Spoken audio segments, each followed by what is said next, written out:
အားလုံးပဲမင်္ဂလာပါခင်ဗျာအပတ်စဉ်အနေနဲ့ပတ်သက်ပြီးတော့အများအားတင်ဆက်ပေးနေတော့ကျွန်တော် Trust Me နဲ့ Survey and Knowledge Share YouTube channel မှာပြန်လည်ကြိုဆိုလိုက်ပါတယ်ခင်ဗျာဒီနေ့မှာတော့ Comet AI browser နဲ့ပတ်သက်ပြီးတော့စိတ်ဝင်စားဖို့ကောင်းပြီးတော့တည်ထားတဲ့ချက်လက်များနဲ့လက်တွေ့သုံးချနည်းများကိုတင်ဆက်ပေးတော့မှာဖြစ်ပါတယ်ခင်ဗျာဒီဗီဒီယိုလေးမှာတော့ယနေ့ခေတ်မှာဆိုရင်တော့ Google ကနေထုတ်ထားတဲ့ Chrome, Firefox, Microsoft Edge စတဲ့ browser AI တွေဟာအများကြီးရှိနေပြီမဲ့ Search Engine နဲ့ AI answer ကိုတခါတည်းပေါင်းစပ်ပေးထားတဲ့ Comet AI browser ကတော့အလွန်အမင်းလူသိများလာတာပဲဖြစ်ပါတယ်။ Comet AI browser ဆိုရင်ဖြစ်တော့ internet ပေါ်မှာနောက်ဆုံးရသတင်းတွေကိုရှာဖွေပြီးတော့အဖြေကိုကိုးကားချက် citation တွေနဲ့တူတိကျစွာဖြည့်ပေးတာကြောင့်လူကြိုက်များလာတာပဲဖြစ်ပါတယ်ခင်ဗျာ။ Comet AI browser ရဲ့ academic focus မှုဟာအကြောင်းသားတွေနဲ့အတူတင်တဲ့လုပ်သူတွေအတွက်တာမန် search engine တွေထပ်ပို့ပြီးတော့ထိရောက်ပြီးတော့အချိန်ကုန်သက်သာစေတဲ့နည်းလမ်းတစ်ခုပဲဖြစ်ပါတယ်ဗီဒီယိုမှာဆိုရင်တော့ publicity နဲ့ပတ်သက်ပြီးတော့အတိတ်ချက်လက်တွေနဲ့အတူလက်တွေ့သုံးယူနည်းကိုများကိုလည်းပြောပြပေးသွားမှာဖြစ်ပါတယ်ခင်ဗျာဒီနေ့မှာတော့ AI လောကမှာတော်လေးနာမည်ကြီးနေတဲ့ publicity Comet browser အကြောင်းကိုဒီမှာလို့သေးစိတ်ရှင်းပြပေးသွားမှာဖြစ်ပါတယ်သူက Chrome တို့ထက်ဘာတွေကောင်းလဲကျွန်တော်တို့အတွက်ဘယ်လိုသုံးနေဆိုတဲ့လက်တွေ့စမ်းသပ်နည်းနဲ့အတူလက်တွေ့ပြသပေးသွားမှာဖြစ်ပါတယ် publicity AI Comet browser ဆိုတာဘာလဲဆိုတာနဲ့ကျွန်တော်ဒီဗီဒီယိုလေးကိုဆက်လိုက်ပါမယ်Comet AI browser ဆိုတာကတော့ publicity AI ကနေ2025ခုနှစ်ဇူလိုင်လမှာပဲစတင်မိတ်ဆက်ခဲ့တဲ့ AI first ဖြစ်ပြီးတော့ AI ကိုပေါ်ပြထားတဲ့ browser တစ်ခုဖြစ်ပါတယ်သူဟာဆိုလို့ရှိရင်တော့ Chromium ကိုခြေခံထားတာကြောင့် Chrome လိုပဲမြန်ဆန်ပြီးတော့ extension တွေကိုပါဘောနော်ဆက်လက်သုံးပြနိုင်ပါတယ်တာမန် browser တွေလိုပဲ website တွေကိုကြည့်ဖို့တသက်မဟုတ်ပဲနဲ့ AI assistant Comet assistant က site bar တွေမှာအမြဲပါရှိနေပြီးတော့သုံးစွဲသူရဲ့လှုပ်ဆောင်ချက်တွေကိုကိုယ်စားလှယ် agent တယောက်လိုကူညီဆောင်ရွက်ပေးနိုင်တာကြောင့် agent နဲ့ browser လို့လည်းခေါ်ကြပါတယ် Comet AI ကတခြား browser တွေထက်သူ့ရဲ့အားသာချက်ကဘာတွေများဖြစ်မလဲဆိုလို့ရှိရင်တော့နံပါတ်1အနေနဲ့ AI first design ပဲဖြစ်ပါတယ်အဲ့ဒါကဘာလဲဆိုလို့ရှိရင်တော့ AI ကို extension အနေနဲ့မဟုတ်ဘဲနဲ့ browser ရဲ့ core value အဖြစ်ထည့်သွင်းထားတာကြောင့် page အချက်လက်တွေကိုပုံမှန်နားလည်ပါတယ်နံပါတ်2အနေနဲ့ကတော့ context aware understanding ဖြစ်ပါတယ်သင်ဟာဘာလုပ်နေလဲဆိုတာကို browser ကသိနေပြီးတော့ဖွင့်ထားတဲ့ touch တွေအားလုံးတွေကချက်လက်တွေကိုပေါ့နော်စူးစီးနှိုင်းယှဉ်ပေးနိုင်ပါတယ်နံပါတ်3ကတော့ manual search ကိုရှော့ချပေးခြင်းဖြစ်ပါတယ်ဥပမာဆိုလို့ရှိရင် Google မှာ link တစ်ခုချင်းစီလိုက်နေစရာမလိုဘဲနဲ့ Comet က website အများကြီးကိုတပြိုင်နက်ဖတ်ပြီးတော့ပေါ့နော်နှိပ်ချုပ်ပေးနိုင်ပါတယ်နံပါတ်4ကတော့ source batch answer ပဲဖြစ်ပါတယ်အဖြေတိုင်းအတွက်ခိုင်လုံတဲ့ခိုးကားချက် citation များပါဝင်ပါတယ်တခြား AI တွေနဲ့မတူတဲ့အချက်လက်တွေက Comet မှာဘာတွေလဲဆိုလို့ရှိရင်တော့ Comet ဟာ ChatGPT ဒါမှမဟုတ် Gemini တို့လို chatbot တတ်မဟုတ်ဘဲနဲ့ browser တစ်ခုလုံးကိုထိန်းချုပ်နိုင်တဲ့ကိုယ်ပိုင်းတော်တစ်ခုပဲဖြစ်ပါတယ်အဲ့ဒါတွေကနံပါတ်1 web context သိရှိခြင်းပေါ့နော် live ဖြစ်နေတဲ့ browser context ကိုသိတဲ့အတွက် tab တွေကြားထဲမှာလုပ်ပေးနိုင်ပါတယ်နံပါတ်2 action ယူနိုင်ခြင်းဖြစ်ပါတယ်စာရေးပေးုံနဲ့မကဘဲနဲ့ website တွေပေါ်မှာဖောင်ပြတာတွေဈေးဝယ်တာတွေ tab တွေကိုအုပ်စုဖွဲ့တာမျိုးအထိ action ယူနိုင်ပါတယ်ဘာကြောင့်ပေါ့နော်ကျွန်တော်တို့အနေနဲ့ Comet ကိုရွေးချယ်တင်လဲဆိုလို့ရှိရင်တော့သင်ဟာ online မှာသုတေသန research လုပ်ရသူ content creator တို့မဟုတ်ပေါ့နော်ချက်လက်အများကြီးနဲ့ multitasking လုပ်ရသူဆိုလို့ရှိရင်တော့ Comet ဟာသင်ရဲ့ productivity ကိုစမတန်မြင့်တင်ပေးနိုင်လို့ဖြစ်ပါတယ်ကြော်ညာရီကြားထဲမှာလမ်းကြောက်စရာမလိုပဲနဲ့လူရင်းကိုတန်းရောက်စေတဲ့အတွက်အချိန်ကုန်သက်သာစေမှာပဲဖြစ်ပါတယ်လူများမသိသေးတဲ့အချက်များနဲ့လူကြိုက်များခြင်းအကြောင်းရင်းကဘာတွေများဖြစ်မလဲနံပါတ်1အနေနဲ့ကတော့ hidden memory ပဲဖြစ်ပါတယ်အဲ့ဟာကတော့ browser session content ကို AI ကမှတ်ထားနိုင်လို့နောက်ပိုင်းမေးခွန်းတွေမှာဆိုလို့ရှိရင်တော့ပုံမှန်နဲ့တဲ့အဖြေကိုပေးနိုင်မှာဖြစ်ပါတယ်နံပါတ်2အနေနဲ့ကတော့ MCP API နဲ့ပေါ့နော်ဥပမာလုံခြုံရေးရာသတိထားရမယ့်ချက်လက်မှာဆိုလို့ရှိရင်တော့ Comet ရဲ့ MCP API ဟာသုံးစွဲသူရဲ့ခွင့်ပြုချက်မပါဘဲနဲ့ comment တွေကိုလှုပ်ဆောင်နိုင်တဲ့အန္တရာယ်ရှိနိုင်တယ်လို့သူတည်တည်ချုပ်ကယူဆထားကြပါတယ်နောက်ထပ်တတိယအနေနဲ့ခြားတော့ဗောနော်အခမဲ့ဖြစ်လာခြင်းဖြစ်ပါတယ်မူလကတစ်လကိုဗောနော်ဒေါ်လာ200ပေးရတဲ့ဝန်ဆောင်မှုကိုအခုချိန်ကဆိုလို့ရှိရင်ဗောနော်အခမဲ့ဖြတ်ကြည့်လိုက်တာကအတိတ်ကဆွဲဆောင်မှုတစ်ခုဖြစ်ပါတယ်နောက်ဆုံးအနေနဲ့ဗောနော်ကျွန်တော် YouTube ဗီဒီယိုမှာတစ်ချက်သင်စလစ်မရှိတဲ့အချက်တွေကတော့ဘာတွေများဖြစ်နိုင်မလဲဆိုလို့ရှိရင်ဗောနော်ဥပမာ Gmail style workflow တွေ simulation တွေဗောနော်ပြီးတော့ PDF အခြေကြီးတွေကို resolving လုပ်နိုင်တာတွေနဲ့မြန်မာ language edge case တွေဗောနော်အသေးစိတ်ပြလိပြတာမရှိဘူးဗောနော်အခုကျွန်တော်ပြောသွားတဲ့အချက်လေးချက်ဆိုလို့ရှိရင်ဗောနော်လူမသိသေးတဲ့အချက်များနဲ့လူကြိုက်များတဲ့အချက်များဖြစ်ပါတယ်ကျွန်တော်တို့ကဗောနော်ဒီ Comet AI ကိုသုံးပြီဆိုတာနဲ့ဗောနော်သူနဲ့ပတ်သက်တဲ့ MCP API နဲ့ပတ်သက်ပြီးတော့သိထားတဲ့အချက်တွေကိုသိထားဖို့လိုပါတယ်ဒီ MCP API နဲ့ပတ်သက်ပြီးတော့သိထားတဲ့အချက်တွေကဘာတွေများဖြစ်မလဲဆိုလို့ရှိရင်နော် Perplexity AI Chrome browser လုံခြုံရေးဆိုင်ရာချက်လက်တွေကတော့ MCP API Model Context Protocol အန်ဒီရပေါ့နော်အဲ့ဒါကတော့အန်ဒီရနဲ့ပတ်သက်ပြီးတော့ရရှိထားတဲ့အချက်လက်များအရဒီပေါ့နော်အသေးစိတ်အချက်လက်တွေကိုကျွန်တော်တစ်ခုချင်းစီပြပြပေးပါမယ်နံပါတ်1အနေနဲ့ကတော့ MCP API ဆိုတာပါလေဒီ Chrome browser ထဲမှာဆိုလို့ရှိရင်တော့ MCP API လို့ခေါ်တဲ့ Low API ပေါ့နော်တစ်ခုပါဝင်နေတာကိုလုံခြုံရေးသုတေသီတချို့ကရှာဖွေတွေ့ရှိခဲ့ကြပါတယ်။အကောင်းဟာ browser နဲ့ computer ရဲ့ကြားမှာရှိတဲ့ system ကြားမှာပေါ့နော်ချိတ်ဆက်လှုပ်ဆောင်ပေးနိုင်တဲ့လမ်းကြောင်းတစ်ခုပဲဖြစ်ပါတယ်။နံပါတ်2အနေနဲ့ဆိုလို့ရှိရင်ပေါ့နော်အဓိကအန်ဒီရှိနိုင်တဲ့အချက်လက်ကဘာမှဖြစ်မလဲဆိုရင်ဒီ API ရဲ့အန်ဒီရှိဆုံးချက်လက်ဟာဒီ browser extension တွေကိုပေါ့နော်အသုံးပြုသူရဲ့ခွင့်ပြုချက်တောင်းခံစရာမလိုဘဲနဲ့ကွန်ပျူတာတစ်ထဲကပေါ့နော်ဒီ command တွေကိုတိုက်ရိုက်လှုပ်ဆောင်ခိုင်းနိုင်ခြင်းဖြစ်ပါတယ်။တာမန် browser တွေမှာဆိုလို့ရှိရင်တော့လုံခြုံရေးအရာပေါ့နော် extension တစ်ခုမှာ system ကိုထိတွေ့မယ်ဆိုရင်တော့အမြဲတမ်းပေါ့နော်ဒီသုံးစွဲသူရဲ့ခွင့်ပြုချက်ကိုတောင်းခံရပါတယ်။နံပါတ်3ကတော့ဘာကြောင့်ကျွန်တော်တို့ပေါ့နော်ဒီ API ကိုစိုးရင်ရတယ်ဆိုလို့ရှိရင်ပေါ့နော်ဒီ sum browser ပေါ့နော်ဒီအားနည်းချက်အနေနဲ့ရိုးရိုး browser ဆိုလို့ဥပမာဆိုရင် Chrome တွေမှာဆိုလို့ရှိရင်ပေါ့နော်ဒီအချက်လက်တွေကိုတေးချစီခွဲထုတ်ထားတာကြောင့်ဒီ sum browsing စနစ်ကအားကောင်းပြီလို့ပေါ့နော်ဒီ Chrome ကတော့ဒီလောက်ဆောင်နိုင်စွမ်း functionality ကိုပေါ့နော်သူကမြင်မောင်းအောင်လောက်ဆောင်ထားတဲ့ဒီ function ကြောင့်ပေါ့နော်ဒီလိုလုံခြုံရေးညာခွဲခြားထားမှုအားနည်းချက်အနေနဲ့ရှိနိုင်ပါတယ်ဒီထိန်းချုပ်နိုင်စွမ်းမြန်မာခြင်းပေါ့နော်နောက်တစ်ချက်အနေနဲ့ဒီပေါ့ AI ကတင့်ကိုစားကျွန်တော်ကလှုပ်ပေးနိုင်တဲ့ agent တွေပါဝင်ရှိနေတာကြောင့်ကဲပြီးပေါ့ဒီ API ကိုအလွဲသုံးစားလုပ်ခံရမှာကတင်လို့ကျွန်တော်ရဲ့ကွန်ပျူတာတွေက file တွေကိုဖတ်တာတွေပြင်ဆင်တာတွေတော့မလိုလားအပ်တဲ့ comment တွေကိုပြုလုပ်နေတာမျိုးတွေပါဖြစ်လာနိုင်တဲ့ဒီအနေရှိနေပါတယ်နောက်ပြီးတော့အခုလက်ရှိအနေနဲ့ပေါ့နော်လက်ရှိအချိန်ဒီဆိုရင် Perplexity AI အနေနဲ့ဒီ API ကိုအလွဲသုံးစားပေါ့နော်လုပ်နေရဆိုတဲ့အထောက်အထားကတော့တရှိမတွေ့ရသေးဘူးပေါ့နော်ဒါပေမဲ့ဒီလိုမျိုး design မျိုးတွေ permission မျိုးတွေ comment ပေးနိုင်ခြင်းတွေကသုံးစွဲသူတွေအတွက်ရေရှည်အန်ဒီရဖြစ်စေနိုင်တယ်လို့ပညာရှင်ချို့ကထောက်ပြထားပါတယ်နောက်ပြီးတော့ဒီအသုံးပြုသူများအတွက်ပေါ့နော်ကျွန်တော်အကြံပြုချက်အနေနဲ့ဆိုလို့ရှိရင်တော့ Chrome browser ဟာအလွန်စွမ်းတက်ပြီးတော့သုံးဝင်တာမှန်ပေမဲ့အထက်ပါလုံခြုံရေးဆိုင်ရာစိုးရိမ်မှုတွေကြောင့်ကျွန်တော်ဘောနော်ဒီအချက်လက်တွေကိုကျွန်တော်ကသတိပြုတင်ပါတယ်အဲ့ဒါတွေကဘာလဲဆိုရင်အရေးကြီးချက်လက်တွေနေရတော့အရေးကြီးတဲ့ကိုယ်ရာချက်လက်များတွေဥပမာပန်စင်ရေးနဲ့ပတ်သက်ပြီးတော့အကောင့်တွေပေါ့နော်83ရာတွေကိုခေတ္တရှောင်တင်ပါတယ်နောက်တစ်ခုကပေါ့နော် security update ပေါ့နော် Perplexity ကထုတ်ပြန်မဲ့လုံခြုံရေး update အသစ်တွေကိုစောင့်ကြည့်ပြီးတော့တေချာလေ့လာကြမှာကျွန်တော်အကောင့်အစုံကိုချိတ်ဆက်အသုံးပြုဖို့အတွက်အကြံပြုပါတယ်ကျွန်တော်တို့က Perplexity AI Chrome browser ရဲ့ agent browser စနစ်ကိုကျွန်တော်စတင်အသုံးပြုနိုင်ဖို့ဆိုလို့ရှိရင်တော့ကျွန်တော်အခုအောက်မှာရှင်းပြပေးမယ်ဒီအတိုင်းပေါ့နော်ဒီအစနစ်ကိုလောက်ဆောင်နိုင်မှာဖြစ်ပါတယ်အဲ့ဒါတွေကနံပါတ်1အနေနဲ့ဆိုရင်ပေါ့နော်ဒီ Chrome AI browser ကိုကျွန်တော် browser ကနေချက် download ရယူရမှာဖြစ်ပါတယ်နံပါတ်2အနေနဲ့ဆိုပေါ့နော်ဒီ Chrome Assistant ကိုအသုံးပြုခြင်းဖြစ်ပါတယ်အဲ့ဒါကဘာလဲဆိုရင်တော့ browser ကိုကျွန်တော်ဖွင့်လိုက်တာနဲ့ဘေးပတ်လည်မှာပေါ့နော်ဒီ site bar မှာဒီ Chrome Assistant ကိုအမြဲတမ်းကျွန်တော်မြင်တွေ့ရမှာပဲဖြစ်ပါတယ်ဒီ assistant ဟာဆိုလို့ရှိရင်ပေါ့နော်ကျွန်တော်တင်လို့ကြည့်ရှုနေတဲ့ website စာမျက်နှာကိုနားလည်ပြီးတော့ကိုယ်စားလှယ် agent တယောက်လို့ပေါ့နော်လုပ်ပေးနိုင်ပါတယ်နံပါတ်3ကတော့ကျွန်တော်အတန်ပြည့်ခိုင်းစေခြင်းဖြစ်ပါတယ်သူက voice mode ကိုသုံးမှာပေါ့နော်ဥပမာဆိုလို့ရှိရင်ကျွန်တော်စာရိုက်စရာမလိုဘဲနဲ့ keyboard shortcut များကိုဥပမာဆိုလို့ရှိရင်ပေါ့နော်ကျွန်တော် shift order plus v ကိုပေါ့နော်အသုံးပြုပြီးတော့ voice assistant ကိုခေါ်ယူတာခိုင်းစေနိုင်မှာဖြစ်ပါတယ်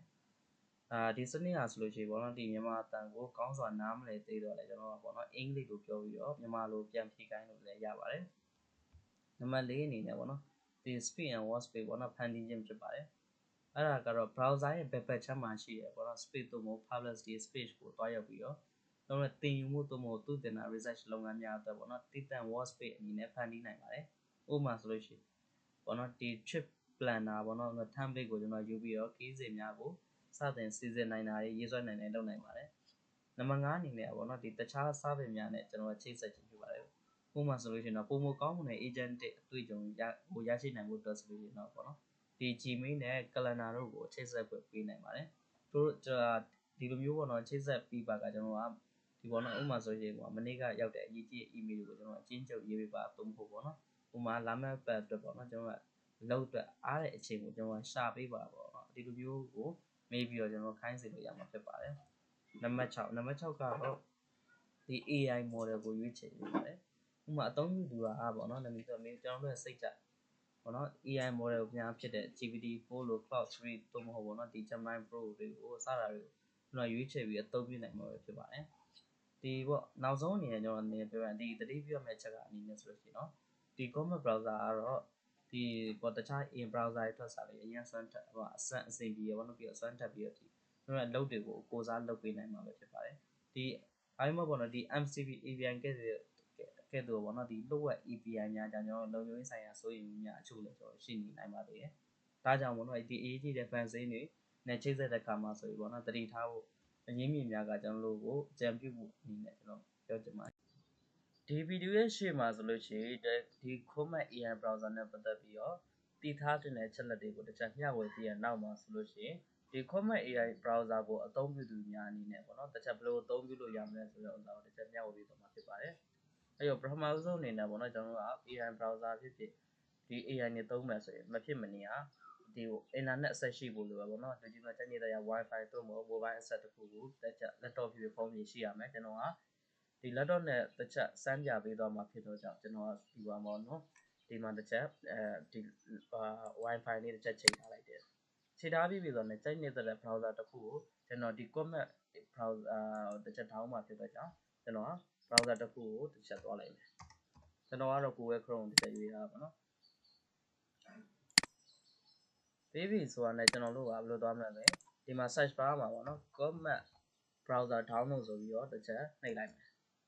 ်နှိပ်လိုက်ပြီးဆိုတာနဲ့ဒီမှာပေါ့နော် Comet browser personal AI system ဆိုပြီးဒီလိုပေါ်လာတယ်ပေါ်လာပြီးတစ်ချက်ဝင်လိုက်မယ်ဝင်လိုက်ပြီးဆိုတာနဲ့ဒါဒီပေါ့နော်ဒီ browser ရဲ့ website တက်တစ်ချက်ရောက်ပါမယ်အားကြလို့ရှိရင်ကျွန်တော်တို့က download Comet ဖြစ်ဖြစ်ဒီက download ဖြစ်ဖြစ်တစ်ချက်ပေါ့နော်နှိပ်လို့ရတယ်နှိပ်လိုက်လို့ရပါပေါ့နော်ဒီမှာတစ်ချက်ပေါ့နော်ဒီမှာတစ်ချက် download တစ်ချက်ဒီဘက်ကပေါ့နော်ဒီ download Comet ဆိုတာတစ်ချက်နှိပ်လိုက်လို့ရတယ် download ဆိုတာနှိပ်လိုက်လို့ရအကဲဒီမှာ download လုပ်လိုက်ပြီဆိုတာနဲ့ပေါ့နော်ဒီ download ဥစ္စာ process ပြီးပြီဆိုတာနဲ့ဒီမှာပေါ့နော်ကျွန်တော်ကတော့ download ပြီးသားမျိုးကျွန်တော်ထပ်မ down ပြတော့ဘူးဒါပေမဲ့ line connection ကောင်းလို့ရှိရင်လည်း3မိနစ်ကနေ4မိနစ်တွင်မှာပြီးနိုင်တယ်တကယ်ပြီးပေါ့နော်ဒီပေါ့နော်ဒီ line connection မကောင်းဆိုအများဆုံးပေါ့နော်9မိနစ်လောက်ထိသွားနိုင်တယ်ပေါ့နော်5မိနစ်ကနေ9မိနစ်တွင်အဲ့တော့ကျွန်တော် download လုပ်ပြီးသား file ကိုတစ်ချက်သွားကြည့်မယ်ပေါ့နော်ဒီမှာပေါ့နော် Comet installer latest ဆိုတဲ့ဥစ္စာလေးကိုကျွန်တော်နှစ်ချက်နှိပ်လိုက်မယ်နှိပ်လိုက်ပြီဆိုဒီလိုမျိုးပေါ်လာတာပေါ့နော်ဒီမှာဆို welcome to Comet step install ဆိုပြီးကျွန်တော်တစ်ချက်နှိပ်လိုက်နှိပ်လိုက်ပြီဆိုဒီမှာပေါ့နော်ဒီ waiting for download ဆိုပြီးတော့သူstep by step သွားနေမှာအဲ့မှာဒီ process ကပေါ့နော် connection ကောင်းလို့ရှိရောမြင်တယ် connection အကယ်တိတ်မကောင်းတဲ့အနေထားဆိုလို့ရှိရောကြားနိုင်တယ်ပေါ့နော်ဒါပေမဲ့ကျွန်တော်ဒီအနေထားအထိကိုကျွန်တော်ကြော်လိုက်မယ်ပေါ့နော်ဒါမဆောင်တော့ဘူးအဲ့တော့ဒီ process ပြီးပြီဆိုတာနဲ့ကျွန်တော်တို့ကနော်အဲ့ရခုနက downloading process ပြီးပြီဆိုတာနဲ့ဒီလိုမျိုး Comet ဆိုပြီးတော့ browser အနေနဲ့ပေါ့နော်ဒီ shortcut လေးတစ်ချက်ထွက်လာတယ်အဲ့ဒီ shortcut လေးကျွန်တော်နှစ်ချက်နှိပ်လိုက်မယ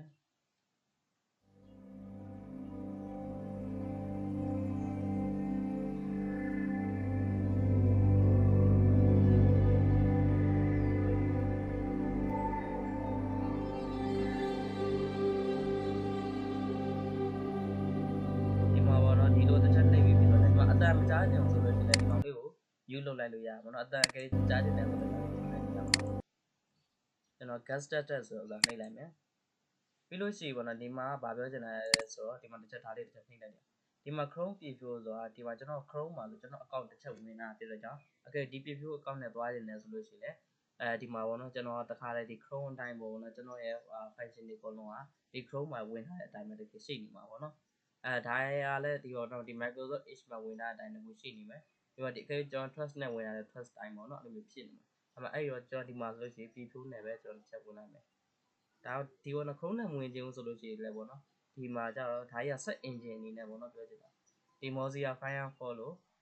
Microsoft Internet Explorer လို့ Microsoft ကြိုက်နေတဲ့ရည်သုံးလို့ရပါတော့ကျွန်တော်ကတော့ Chrome နဲ့ပဲဝင်လာဆို Chrome နဲ့ချက်လိုက်နိုင်မယ်အဲ့ပြီးသူက import လို့ပြောတာပေါ့နော်အဓိကကျွန်တော်တို့ Chrome မှာဝင်လာတဲ့အတိုင်းပဲကျွန်တော်တို့ကဒီ Gmail ဝင်လာ Gmail တိုင်းတစ်ခုအဲ့ထဲရောက်အောင်ပါပေါ့နော်အဲ့တော့ import ဆိုပြီးချက်နှိပ်လိုက်တယ်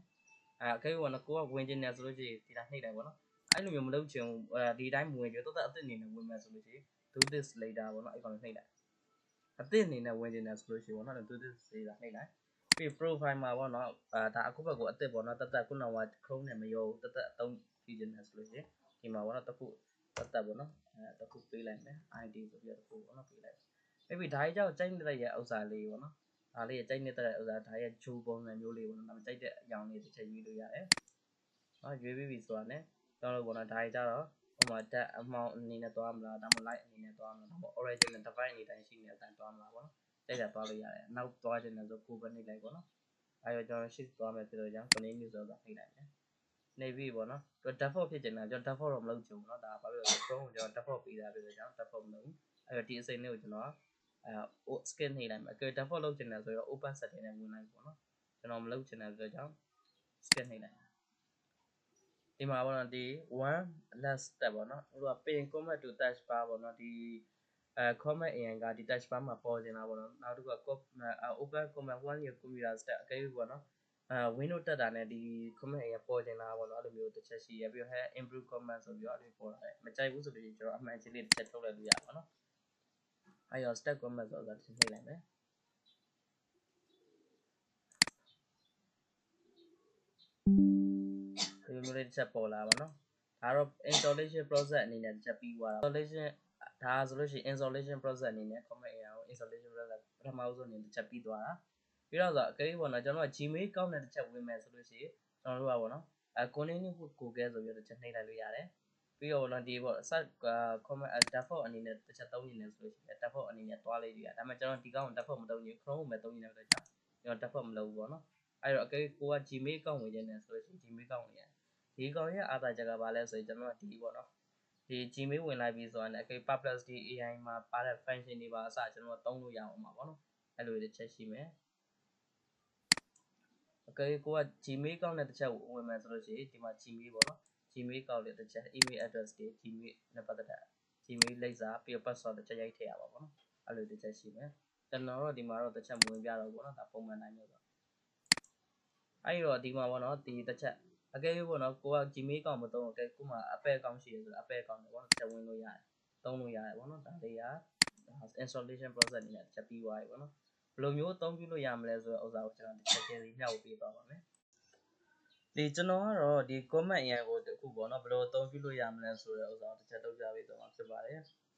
ဒီမှာပေါ့နော်ပထမဆုံးအနေနဲ့ကျွန်တော်ကဒီ comment AI browser မှာကျွန်တော်တို့ကဒီပေါ့နော်ရိုးရိုး search bar မှာရိုးရိုးမေးရတယ် assistant မှာမေးရဆိုပြီးတော့နှစ်ခုရှိရပေါ့နော်အဲ့ရကိုဘယ်လိုမျိုးပေါ့နော်ကွာခြားလဲဆိုတော့တစ်ချက်ပြပြပါမယ်ဘလို့ဆိုရင်ပေါ့နော်ကျွန်တော်မစမ်းကြခင်ပေါ့နော်ကျွန်တော်ရိုးရိုး search ကအကဲပေါ့နော်မေးရဆိုတော့သူက link တွေပဲပြပေးမယ်ပေါ့နော်ဒီအကဲ assistant ကတော့ကျွန်တော်တို့အချက်လက်တွေကိုသူကစူးစီးပြီးတော့ပေါ့နော်အဖြေအဖြစ်တန်းပေးတယ်လို့ပို့ပြီးတော့သိကြတဲ့ပြန်လည်ပြီးတော့ပေါ့နော်မေးမြန်းတာမျိုးကိုလည်းလှုပ်ဆောင်နိုင်ပါတယ်အဲ့ဒီတော့ကျွန်တော်တစ်ချက်မေးကြည့်ပြီပေါ့နော်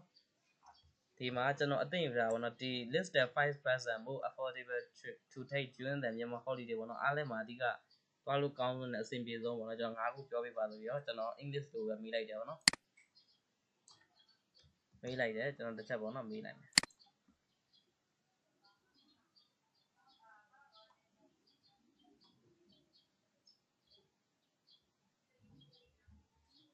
ဒီလိုမျိုးတစ်ချက်ပေါ့နော်ကျွန်တော်မေးလိုက်ပြီဆိုတော့ ਨੇ သူကပေါ့နော် the 5% more affordable trip from Yangon ဆိုပြီးတော့သူကဒီလိုတစ်ကနေပေါ့နော်ဒီပေါ့၅ခုဒီသူကအဲ့ထဲမှာဆိုလို့သူပြင်ဦးနေရဖအံရပြီးတော့အင်းရလိတ်ပေါ့နော်ခလောပါမယ်အင်းရလိတ်ခလောပြီးတော့မန္တလေးဆိုတော့အဲ့ရပါမယ်ပေါ့နော်ဒီလိုမျိုးဒါကတော့ရိုးရိုးကျွန်တော်တို့မေးရပါတော့အဲ့တော့ assistant ကမေးမယ်ဆိုလို့ရှိရင်ပေါ့နော်ပထမ assistant မေးတဲ့သူနေတဲ့ဆိုလို့ရှိရင်ဒီမှာပေါ့နော်ဒီအပေါ်မှာပေါ့နော် assistant ဆိုပြီးကျွန်တော်တစ်ချက်ရှိရဒါပုံမှန်နေထားပေါ့နော်ပုံမှန်နေထားကိုကျွန်တော်မေးလိုက်ပြီဆိုတော့ ਨੇ ဒီလိုမျိုးပေါ့နော်ဒါကလည်းကျွန်တော်ရှိမှာပေါ့နော် Perplexity AI မှာမေးရတယ်တူတူပဲပေါ့နော်ဒီလိုမျိုးလေးသူတစ်ချက်ဖြည့်ပေးမယ်အဲ့တော့ assistant ကမေးမယ်ဆိုလို့ရှိရင်ဒီပေါ်မှာပေါ့နော်ဒီ browser ကိုသွားပြီဆိုတော့ဒီပေါ်မှာ assistant ဆိုပြီးရှိရအဲ့ assistant တစ်ချက်နှိပ်လိုက်ပြီဆိုတာနဲ့ပေါ့နော်ဒီ assistant နှိပ်လိုက်ပြီဆိုတာနဲ့ဒီမှာကျွန်တော်တစ်ချက်ခုနကယူထားတဲ့ဥစ္စာကိုကျွန်တော်တစ်ချက်ယူရောအနာတစ်ချက်နှိပ်လိုက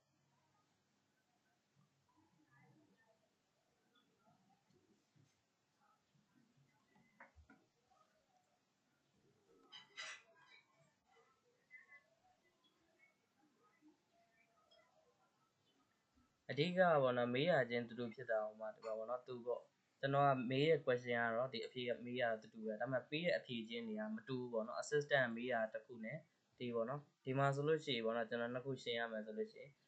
်ပေါ့သူ့အနေနဲ့ပြတဲ့ဥစ္စာရဲ့အနေနဲ့ဆိုရင်လည်းဒါပေါ့နော်ဒီမှာဆိုအဖြေကနှစ်ခုထွက်နေရပေါ့နော်မေးရဲ့ question တစ်ခုပဲသူပေးတဲ့အဖြေကတော့နှစ်ခုထွက်နေတယ်ဒါပေမဲ့ဒီမှာဆိုလို့ရှိရင်ပေါ့နော်သူကကပေါ့နော်ဒီသေးလေးပါတစ်ချက်ပြောထားတယ်budget ဘယ်လောက်နဲ့ပြီးတော့ gas out အနေနဲ့သူခမန်းကြီးအနေနဲ့သူကဒီသေးလေးတစ်ချက်ပြောပြပေးတာပေါ့နော်ဒါကြတော့ ကျွန်တော်ရိုးရိုးမေးရနဲ့ပေါ့နော်ဒီ assistant ကိုသုံးပြီးတော့မေးရဆိုနှစ်ခုဒါကွာချက်အနေနဲ့ပေါ့နော်ဒါပထမဆုံးအနေနဲ့ကျွန်တော်အပြစ်စမ်းပြခြင်းနဲ့ချက်ပါနံပါတ်1အနေနဲ့ပေါ့နော်ကျွန်တော်ဗာစမ်းပြခြင်းလဲဆိုလို့ရှိရင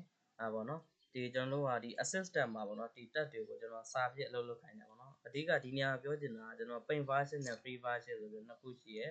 paint version အနေနဲ့ဆိုလို့ရှိရင်ပေါ့နော်ပို့ပြီးတော့ performance ကောင်းတဲ့ result တွေကိုသူကတစ်ချက်ထုတ်ပေးနိုင်တာပေါ့နော်ဒါပေမဲ့ free version မှာဆိုလို့ရှိရင်ကျွန်တော်တို့ကကောင်းကောင်းသူနဲ့ပတ်သက်တဲ့ပေါ့နော်ဒီပေါ့ဒီ tab တွေဒီပေးတဲ့ဒီပေါ့အပြည့်အဝတော့ကျွန်တော်ရရှိမှာမဟုတ်သေးဘူးပေါ့နော်ဒါပေမဲ့ကျွန်တော်တစ်ချက်ဘယ်လိုမျိုးသုံးလို့ရမလဲဆိုတော့ဒုတိယအနေနဲ့ကတော့ assistant မှာပေါ့နော်ဒီ tab တွေကိုစာပြည့်လုပ်လုပ်ခိုင်းပဲပေါ့နော်အဲ့တော့ကျွန်တော်ဒီမှာ ready လုပ်ထားတဲ့စာတွေချက်နှိပ်လိုက်ပဲပေါ့နော်ဒီပေါ့ဒီ star တော့ခုန assistant မှာမျိုးလို့ပြောတာဖြစ်တဲ့အကြောင်းကျွန်တော်ကဒီ assistant မှာပဲတစ်ချက်ယူလိုက်မှာပေါ့နော်ပုံမှန် search မှာမဟုတ်ပဲနဲ့အဓိက please go through all my tests and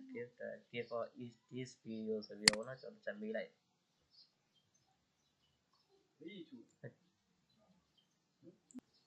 ်ဒီမှာပေါ့နော်ကျွန်တော်ကတစ်ချက်မေးလိုက်တဲ့အခါမှာဆိုအဓိကပေါ့နော်ဒီ browser မှာပထမဆုံးမေးတဲ့ဥစ္စာကိုကျွန်တော်တစ်ချက်ပြပါဆိုခုနကကျွန်တော်မေးတဲ့မေးခွန်းပေါ့နော်၅ခုမှာအဲ့မှာပေါ့နော်ဘယ်ဟိုတစ်ချက်ပေါ့နော်ဒီ level မှာဆိုတော့ holiday period ဒီမှာဆိုဘယ်ဟိုသွားလို့ရမလဲဆိုဥစ္စာကိုသူကခုနဆက်ပြီးပေါ့နော်ပထမဆုံးမေးတဲ့ဥစ္စာသူတစ်ချက်ပြရပါတော့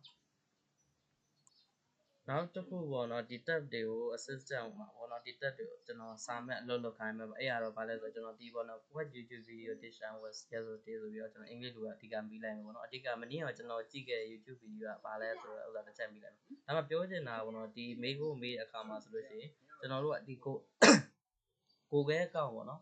ဒီ Gmail အကောင့်တစ်ချက်ဒီလိုမျိုးကျွန်တော်ဝင်ထားမှသာလေကျွန်တော်ကမနေ့ကတစ်ချက်ပေါ့နော်ဘာဗီဒီယိုတွေတစ်ချက်ကြည့်ခဲ့လဲဆိုတဲ့ဥစ္စာကိုကျွန်တော်ကပေါ့နော် web YouTube အနေနဲ့ဗီဒီယိုတွေကျွန်တော်မနေ့ကဘာကြည့်ခဲ့လဲဆိုတဲ့ဥစ္စာတစ်ချက်ကျွန်တော်ပြန်ကြည့်လို့ရမှာဖြစ်ပါတယ်အကယ်၍ပေါ့နော်ကျွန်တော်တို့က Gmail ကောက်တာမဝင်တော့ဆိုလို့ရှိရင်ကျွန်တော် history အနေနဲ့ဒီမှာ follow ပြန်လိုက်လို့ရမှာပေါ့နော်အဲ့ဒါကျွန်တော်တစ်ချက်မေးကြည့်လိုက်မယ်နောက်တတိယတစ်ခုအနေနဲ့ကျွန်တော်လက်တွေ့စမ်းပြချင်တာပေါ့နော်ကျွန်တော် YouTube video ကိုကျွန်တော် summarize အနေနဲ့လုပ်ခိုင်းပါပေါ့နော်အဲ့တော့ဒီဥစ္စာကြတော့ဒီတခြား AM browser နဲ့မတူဘဲနဲ့ဒီကခြားနားချက်အနေနဲ့ပေါ့နော်ဥပမာနမူနာနဲ့ကျွန်တော်တစ်ချက်ပြရမှာပေါ့နော်ကျွန်တော် YouTube website တစ်ခုကျွန်တော်သွားလိုက်မယ် youtube.com ဆိုကျွန်တော်တစ်ချက်နှိပ်လိုက်ရပေါ့နော်နှိပ်လိုက်ပြီဆိုတော့ねဥပမာပေါ့နော်ကျွန်တော်ကဒီပေါ့ဒီဗီဒီယိုလေးတစ်ခုပေါ့နော်ဒီမှာကျွန်တော်ဒါလေးတစ်ချက်ဝင်လိုက်မယ်ပြတာအင်္ဂလိပ်လိုတစ်ခုရဲ့ကျွန်တော်မြန်မာလိုတစ်ချက်ပြအောင်နော်ဒါဒီ old channel Google just dropped the Gemini ဒီ update ကိုကျွန်တော်အစအဆုံးဒီကျွန်တော်နားမထောင်တော့ဘူးပေါ့နော်နားမထောင်တော့မယ်ကျွန်တော်ဒီအပေါ်မှာပေါ့နော်ဒီကျွန်တော်တို့ရဲ့ဒီပေါ့နော်ဒီ Chrome AM browser မှာဆိုဒီအပေါ်မှာပေါ့နော်သူရဲ့ function လေးရှိမယ်အဲ့ဒီထဲမှာကျွန်တော်အပေါ်ဆုံးမှာပေါ့နော်ဒီ summarize the current web page ဆိုပြီးတော့ရှိရဲအဲ့ကောင်ကိုချက်နှိပ်လိုက်ဒါအဓိကဒီလိုမျိုးနှိပ်လိုက်ခြင်းအားဖြင့်ပေါ့နော်ကျွန်တော်ဒီဗီဒီယိုတွေကျွန်တော်တို့က detail ကျွန်တော်သွားကြည့်စရာမလိုတော့ဘူးအဲ့တော့ဒီဗီဒီယိုမှာပါတဲ့ key ပေါ့နော်ဒီ note တွေကိုကျွန်တော်တစ်ချက်ဒီ summarize လုပ်လိုက်ခြင်းအားဖြင့်ပေါ့နော်ကျွန်တော်တို့ကဒီဥစ္စာဒီဗီဒီယိုမှာဘာအဓိကပြောသွားလဲဆိုတဲ့ဥစ္စာကိုကျွန်တော်ဒီမှာတစ်ချက်သိလို့ရပါပေါ့နော်ဒီလေးသိလို့ရဒါ English ဗီဒီယိုတစ်ခုအနေနဲ့ပေါ့နော်ကျွန်တော်မြန်မာဗီဒီယိုတစ်ပုဒ်ကိုကျွန်တော်တစ်ချက်စမ်းပြပါဦးမယ်ဒါပေမဲ့32 degree ရောက်တဲ့အခါမှာတော့အန်ဩစရာကောင်းတော့ဒီဗီဒီယိုလေးကိုလည်းကျွန်တော်ခုနအတိုင်းပဲပေါ့နော်ဒီအပေါ်ဆုံးမှာရှိတယ်ပြီးတော့အပေါ်ဆုံးမှာရှိတဲ့ဥစ္စာကိုပေါ့နော်ဒီမှာကျွန်တော် summarize the current web page ဆိုပြီးတော့ကျွန်တော်တစ်ချက်နှိပ်လိုက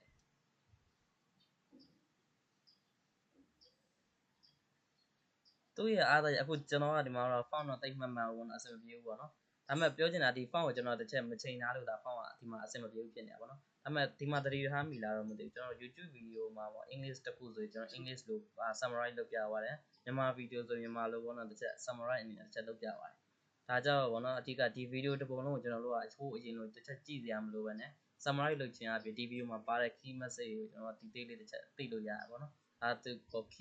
comment AM browser သုံးကြည့်ကျွန်တော်ပေါ့နော်လက်တွေ့သင်ခန်းစာအနေနဲ့နံပါတ်3အနေနဲ့ဖြစ်ပါတယ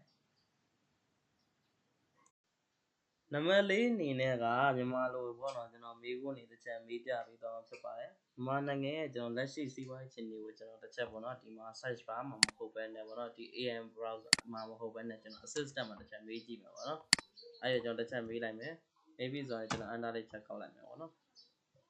ဒါတော့လက်ရှိမြန်မာစာကိုဘယ်လောက်ထိနားလည်လဲဆိုတော့ကျွန်တော်တစ်ချက်စမ်းပြတာပါဒီမှာဆိုရင်ကျွန်တော်တစ်ချက်မေးပြီးွားရတယ်ပေါ့နော်ဒီမှာဆိုသူစုတ်နှစ်ခုအနေနဲ့ပေါ့နော်သူစုတ်သိကျင်တယ်ဆိုရင်ဒီကောင်းလေးကျွန်တော်တစ်ချက်နှိပ်လိုက်တာလေဒီမှာပေါ့နော်ဒီစုတ်ကြီးတစ်ချက်သိရတယ်ပေါ့နော်ချက်နှိပ်ကြတယ် ဒီမှာဆိုလို့ရှိရင်ပေါ့နော်မြန်မာနိုင်ငံလက်ရှိစီးပွားရေးအခြေအနေကိုတစ်ချက်ပြောပြပေးပါလို့ကျွန်တော်မေးလိုက်တဲ့အခါမှာပေါ့နော်သူကဒီဟာလေးတစ်ချက်ပြောပြတယ်ဒီအောက်မှာဆိုစုထပ်သိတယ်ဆိုဒီအောက်မှာစုတွေပေါ့နော်ဘယ်ကနေယူထားဆိုမြန်မာ economy show ပေါ့နော်ဒီ DI ဒါသူ့ website တွေပေါ့နော်သူဒီကနေတစ်ချက်ယူထားတယ်ပေါ့နော်ဒီအဖြေလေးဒါဆိုလို့ရှိရင်မြန်မာစာအနေနဲ့ပေါ့နော်အဆင်ပြေလို့ကျွန်တော်ပြောရမယ်ပေါ့နော်သူကောင်းကောင်းနားလေတယ်ဒီ file မမှန်တာကြီးကြတော့ဒီပေါ့နော်ကျွန်တော် setting လေးတစ်ချက်ချိန်ဖို့လိုတယ်ဆိုတာလေးသက်သက်ပေါ့နော်ဒါကကျွန်တော်အနေနဲ့နံပါတ်4အနေနဲ့ပေါ့နော်ဒီနံပါတ်5အနေနဲ့ကိုကျွန်တော်ပေါ့နော်ဒီပေါ့နောက်တစ်ခုကမြန်မာစာပြင်ပေါ့နော်ကြကြပြာကိုပေါ့ဘယ်လောက်ထိနားလည်လဲဆိုတာတစ်ချက်ပြောလို့ပေါ့နော်တစ်ချက်စမ်းပြမယ်နံပါတ်5အနေနဲ့ကကျွန်တော်ပေါ့နော်ဒီစောင်းရာသီနဲ့ပတ်သက်တဲ့ပေါ့နော်ဒီမြန်မာစာကိုပဲအဓိကကြပြာတစ်ချက်ဆက်ခိုင်းကြည့်မှာပေါ့နော်အဆင်ပြေမလားပေါ့စောင်းရာသီကကျွန်တော်ကြပြာဆက်ရေးပေးပါကျွန်တော်ချက်မေးလိုက်တယ်ပေါ့နော်အဲ့တော့တစ်ချက်မေးပြီးတဲ့နောက်မှာသူဘယ်လိုမျိုးတစ်ချက်လာမလဲကျွန်တော်တစ်ချက်ကြည့်လိုက်မယ်ဒါဆိုလို့ရှိရင်ဒါသူကြပြဆက်ပေးရပါတော့စောင်းရံနိုင်ပြီးမှကလေးတွေလှုပ်ရှားသပင်တွေကအဲ့လိုမျိုးတစ်ချက်ရေးပေးထားတယ်ပေါ့နော်ဒါဆိုကြပြအနေနဲ့လဲသူကောင်းကောင်းထိနားလဲဒါဆိုမစိုးဘူးလို့ကျွန်တော်တစ်ချက်ပြောရမယ်ပေါ့နော်ဒါဆိုလို့ရှိရင်ဒါနံပါတ်5အနေနဲ့ပေါ့နော်နံပါတ်6အနေနဲ့ကြာတော့ကျွန်တော်ကတော့စမ်းပြရမှာပေါ့ဒါမှဘယ်လိုမျိုးသုံးလို့ရလဲဆိုတစ်ချက်ပြပြရမှာပေါ့နော်ဒါကတော့ audio ပေါ့ပေါ့နော်ဒီအဓိကပေါ့နော်ကျွန်တော်တို့က audio ပေါ့ audio ကိုဘယ်မှာသုံးလဲဆိုစာမရိုက်ပဲပေါ့နော်ဒီကျွန်တော် mobile mode ကိုသုံးပြီးတော့ပေါ့နော်အဓိကမြန်မာလိုအင်္ဂလိပ်လိုမျိုးပေါင်းပြီးတော့ပေါ့နော်ဗီဒီယိုအချင်းချုပ်ထုတ်ပေးရပါဆိုရင်ဒီမှာဒီ audio mode ကိုတစ်ချက်နှိပ်ပြီးတော့ပေါ့နော်ဒီကျွန်တော်သိချင်တဲ့ဥစ္စာတွေကိုပေါ့နော်ဒီပေါ့ဒီမေးချင်တဲ့မေးခွန်းတွေကိုတစ်ချက်ဒီမှာ audio mode ကိုဖွင့်ပြီးတော့တစ်ချက်မေးလို့ရတယ်ပေါ့နော်ဒါက audio mode ကိုတစ်ချက်မေးပြီးတော့တစ်ချက်သုံးလို့ရတယ်ဆိုတာတစ်ချက်ပြပြပေးရနံပါတ်6အနေနဲ့တစ်ချက်ပြောပြပြီးရဲ့နောက်မှာဆိုလို့ရှိရင်ပေါ့နော်နံပါတ်9အနေနဲ့ကြာတော့လဲတစ်ချက်ပေါ့နော်ကျွန်တော်စမ်းပြပေးမှာမဟုတ်ဘူးဒါပေမဲ့ဘယ်လိုမျိုးသုံးလို့ရလဲဆိုတော့ဒီမှာလည်းတစ်ချက်ပြထားရပါတော့ဒီမှာဆိုလို့ရှိရင်အဓိက shopping ပြီးတော့ဒီမှာ summarize ပြီးတော့ latest news တွေတတိသိချင်တဲ့အခါဆိုရင်ပြီးတော့ compare လုပ်ချင်တဲ့အခါမှာဆိုလို့ရှိရင်ပေါ့သုံးလို့ရတယ်ပေါ့နော်အဲ့အနေနဲ့ဆိုဒီ cross touch ပေါ့နော်အဓိကနှိုင်းရှင်တာပေါ့နော်အဓိကဈေးဝယ်တယ်မှာဆိုလို့ရှိရင်ကျွန်တော်ဥပမာပေါ့ laptop တစ်လုံးဝယ်မယ်ဆို website နှစ်ခုဖွင့်ပြီးတော့ဘယ် laptop ကဈေးနဲ့ battery life အလိုက်ပေါ့နော်ပိုတန်လဲဆိုတာကိုဇာတ်နဲ့ EN ဇာတ်နဲ့တကွာသူရှင်းပြခိုင်းတဲ့အခါမှာဆိုရင်တစ်ချက်သုံးလို့ရတယ်ဒီနောက်ဆုံးအနေနဲ့ပေါ့နောက်ဆုံးအနေနဲ့ကြာတော့ကျွန်တော်ကပေါ့နော်ဒီရှေ့မှာပေါ့နော်ဒီဗီဒီယိုလေးမလုပ်ခင်မှာဒီနေ့မှာပဲကျွန်တော်ဒီ free အနေနဲ့ဆိုရင်ကျွန်တော်အနေနဲ့တစ်ချက်မျှဝေချင်တာဒီ PDF file ပေါ့နော်တကယ်ဒီတစ်ချက်နှိုင်းပြီးတော့ဒီ upload တဲ့ image ဆိုပြီးအဲ့ကောင်တစ်ချက်နှိပ်လိုက်ပြီလား PDF file အရှိတစ်ခုပေါ့နော်စာရအကြောင်းရင်း900ဖြစ်ဖြစ်100ဖြစ်ပေါ့နော်ပါတဲ့ဥစ္စာကိုကျွန်တော် file နှိပ်မယ်နှိပ်ပြီးတော့ summarize အနေနဲ့တစ်ချက်လုပ်ခိုင်းတဲ့အခါမှာဆိုလို့ရှိရင်ပေါ့နော်တစ်ချက်ပေါ့နော်ဒီအချင်းချုပ်ပေးပါဆိုသူတစ်ချက်လို့ရဒါပေမဲ့သူ့ရဲ့အားနည်းချက်ကတော့ပေါ့နော်ဒီ free version ဆိုလို့ရှိရင်တစ်ရက်ကိုတစ်ချိန်ပဲသုံးလို့ရတယ်ပေါ့နော်ဒါကသူ့အားနည်းချက်အနေနဲ့ရှိမယ်ဒီပေါ့နော်နံပါတ်1ကနေနံပါတ်8အထိကျွန်တော်တစ်ချက်လုပ်ပုံလုပ်နည်းလေးတစ်ချက်ရှင်းပြပေးသွားပါအဲ့ဒီတော့ပေါ့နော်ဒီဟာလေးတွေကပေါ့နော်ဒီ Comet AI မှာဒီသုံးလို့ရတယ်ဆိုတဲ့အချက်လက်တွေပေါ့နော်ဒီကျွန်တော်က8ချက်ပြောပြီးမှဒီတက်ပိုပဲသုံးတဲ့ function တွေလည်းအများကြီးသုံးလို့ရသေးရဲ့ပေါ့နော်သူနဲ့ပတ်သက်တဲ့ဥစ္စာလေးတွေရှိပါတယ်ဒီမှာဆိုလို့ရှိရင်ပေါ့နော်ဒီပေါ့အောက်မှာဆို customize အနေနဲ့လည်းတစ်ချက်ပေါ့နော်သုံးချင်တဲ့လူအနေနဲ့လည်းတစ်ချက်သုံးလို့ရတယ်ပေါ့နော်ဒီမှာဆိုလို့ရှိရင်ကျွန်တော်ပေါ့နော်ဒီsummarize ဒီ customize လို့ပါလို့တစ်ချက်သုံးခြင်းအဖြစ်ပေါ့နော်တစ်ချက်သုံးလို့ရတယ်ပေါ့နော်ဒီအပေါ်မှာကျွန်တော်တစ်ချက်တော့ထပ်ပြလိုက်အောင်ပေါ့နော်ဒီမှာဆိုလို့ရှိရင်ဒါဆိုလို့ရှိရင်ပေါ့နော်ကျွန်တော်ဒီမှာဆိုလို့ရှိရင် connection ဒီ AI နဲ့ပတ်သက်တဲ့ဥစ္စာတွေဒီ setting တွေပေါ့နော် website တွေပိတ်လို့ရတယ်တစ်ချက်တွားလို့ရတယ်ဒါကတော့ postman လေးအနေနဲ့ရှိမယ်ဒါတော့ဒီ link ကို copy ယူချင်တယ်ဆိုရင်ဥစ္စာပေါ့နော်ဥပမာဒီကောင်က summarize ဒါ audio ဘုတ်အနေနဲ့ရှိမယ်ပေါ့နော်ဒါလေသူ့ function အနေနဲ့ဆိုသူကတတ်တစ်ချက်တော့ရှိသွားတယ်ပေါ့နော်ဒါလေးတွေကပေါ့နော်ကျွန်တော် comment AM မှာသုံးလို့ရတယ်ဆိုတဲ့ဥစ္စာလေးကိုတစ်ကနေရှေ့ဒီတစ်ချက်ရှင်းပြပေးသွားတာဖြစ်ပါတယ်အားလုံးပဲကျေးဇူးတင်ပါတယ်ခင်ဗျာဒီဗီဒီယိုလေးကိုဆုံးသက်အနေနဲ့ပြောရမယ်ဆိုရင်နော်ဒီ Comet AI browser ကဒီပေါ့နော် browser တစ်ခုထပ်ပို့တဲ့ကျွန်တော်ရဲ့တင်လို့ရဲ့ digital assistant တစ်ခုပဲဖြစ်ပါတယ်မြန်မာလိုလဲတော်လေးလုံးဖြစ်တာကိုလည်းတွေ့ရပါတယ်ဒါပေမဲ့လုံခြုံရေး update တွေကိုလည်းတတိထားစောင့်ကြည့်ဖို့လိုအပ်ပါတယ်ဒီ Comet AI browser ကတော့ကျွန်တော်သူ့ရေးသနာလုပ်သူတွေကျောင်းသားတွေနဲ့ချက်လက်အမှန်ကိုအမြင်လိုချင်သူတွေအတွက်အကောင်းဆုံး AI တစ်ခုပဲဖြစ်ပါတယ်ဒီမိတ်ဆွေတို့ကဒီ Perplexity AI ကထုတ်တဲ့ဒီ Comet AI browser ကိုတော့သုံးပြီးပြီလားဘယ် future ကိုလည်းကြိုက်ဆုံးဖြစ်မလဲဆိုတာကို comment မှာဝင်ရောက်ဆွေးနွေးကြည့်ကြပါဦး။ကျောင်းစာရွက်စာတမ်းတွေအတွက်အသုံးပြုတဲ့အခါမှာဆိုလို့ရှိရင်တော့ Comet AI browser ကပေးတဲ့အဖြေတွေကိုပေါ့နော်အချိန်မကုန်ခင်ဒီပါလာတဲ့ site တွေရှင်ကိုကားချက်လင်းတွေကိုနှိပ်ပြီးတော့ပေါ့နော်ဒီကိုယ်တိုင်တစ်ချက်ပြန်လည်စစ်ဆေးတင်ပါတယ်။နေ့ခေတ်မှာဆိုလို့ရှိရင်ခေတ်စားနေတဲ့ဒီပေါ့ Perplexity ကနေထုတ်တဲ့ဒီ Comet AI browser နဲ့ပတ်သက်လို့ဒီမျိုးတည်ထားတဲ့အချက်လက်များကိုတစုတစည်းတဲ့စူးစီးတင်ဆက်ပေးသွားတာပဲဖြစ်ပါတယ်။ဒီတခြားသော AI တူများနဲ့နှိုင်းယှဉ်မှာကဒီဗီဒီယိုလေးမှာဘယ်လိုအားသာချက်များရှိနေသလဲဆိုတာကိုလည်းလေ့လာနိုင်မှာပဲဖြစ်ပါတယ် တင်ကအခုပဲဘယ်လိုပဲ AN browser ကိုပဲအသုံးပြုလဲဆိုတော့အကောင်းဆုံးဖြစ်နေတယ်ဆိုတာကိုတစ်ချက်မျှဝေပေးပါအောင်ကဲလို့ပေါ့နော်ဒီတက်ကောင်းတဲ့ browser AN တွေကိုပြောင်းလို့ပေါ့စဉ်းစားဖို့ပြီလားကဲတင်းနေနေပေါ့နော်ကဲဒီပေါ့သုံးနေတဲ့ AN browser အစိမ်ပြေရောက်တာရှိတယ်ဆိုလို့ရှိရင်တော့ဒီပေါ်နော်ဗီဒီယိုရဲ့အောက်မှာဝင်ရောက်ဆွေးနွေးပေးကြပါအောင်ဒီထူးဝန်ဆောင်မှုအနေနဲ့ကျွန်တော်တို့ဒီပေါ့နော် trust me နဲ့ပတ်သက်တဲ့ဒီ laptop desktop နဲ့တခြား ID ဆိုင်ရာအခက်အခဲတွေရှိခဲ့တယ်ဆိုလို့ရှိရင်เนาะကျွန်တော် trust me ID service များကအမြဲတမ်းသင်ရှိနေပါတယ်ခင်ဗျာဒီဗီဒီယိုလေးကိုနဲ့ပတ်သက်ပြီးတော့ပေါ့နော်ဘုဒ္ဓတာတစ်ခုကိုရခဲ့တယ်ဆိုလို့ရှိရင်เนาะ like and subscribe နဲ့ share လေးလုပ်ပေးခဲ့ဖို့မေးပါတယ်ခင်ဗျာရှေ့လျှောက်လဲကြိုးရှိမဲ့ ID နဲ့ပတ်သက်တဲ့ content တွေကိုလည်းဆက်တိုက်ပေါ့နော်ဒီသင်ဆက်ပေးသွားအောင်မှာဖြစ်တော့ကြောင့်အားလုံးပဲပြန်တွေ့ကြမယ်เนาะမင်္ဂလာရှိသောနေ့ဖြစ်ပါစေခင်ဗျာ